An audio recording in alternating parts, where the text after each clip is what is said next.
আমাদের জাতীয় কংগ্রেসে অবিসংবাদিত নেতা, ভারতবর্ষে প্রয়াত প্রধানমন্ত্রী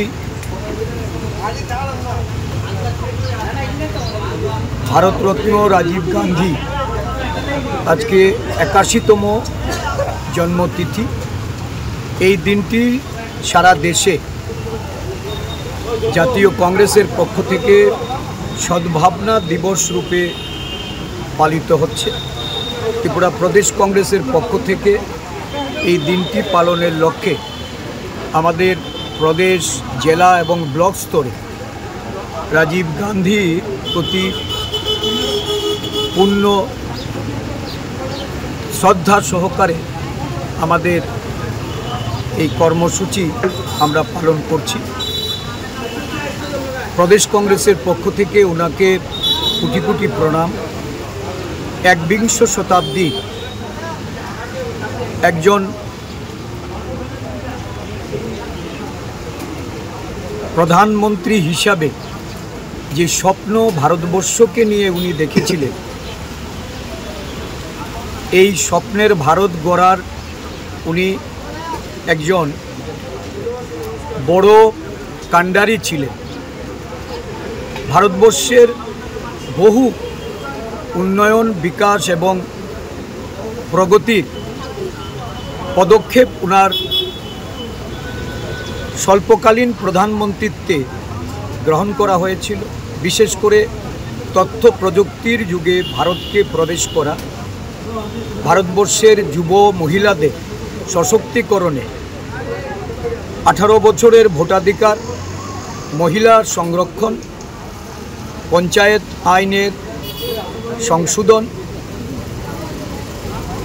শিক্ষার ক্ষেত্রে নবোদয় বিদ্যালয়ের স্থাপনা এবং ভারতবর্ষের যোগাযোগ ব্যবস্থা,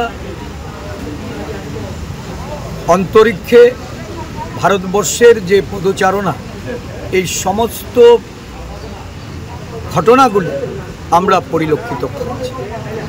রাজীব গান্ধী উনি ছিলেন শান্তি, সম্প্রীতি এবং সংহতির একজন বড় অনুপ্রেরণাদায়ী নেতা। আজকের দিনে এই রাজীবজিকে আমরা মনে করে ভারতবর্ষের যে বর্তমান শান্তি, সম্প্রীতি এবং সংহতির যে একটা বড় অন্তরায় তৈরি হয়েছে, একটা প্রতিকূল পরিস্থিতি তৈরি হয়েছে, সারা দেশ জুড়ে যে আজকে বিভেদ এবং বিচ্ছিন্নতাবাদের রাজনীতি শুরু হয়েছে, যে বিচ্ছিন্নতাবাদের বলি হয়ে রাজীব গান্ধীকে মৃত্যুবরণ করতে হয়েছিল, যিনি আপোষ করেননি, আপোষহীন লড়াইয়ের একজন বড় সৈনিক হিসাবে আমরা ওনাকে, এই দেশের মানুষ আজকে ওনার এই জন্মদিনে আমরা শ্রদ্ধা নিবেদন করছি। কোটি কোটি প্রণাম ওনাকে। ওনার প্রাসঙ্গিকতা আজও ভারতবর্ষের বুকে আমরা উপলব্ধি করছি।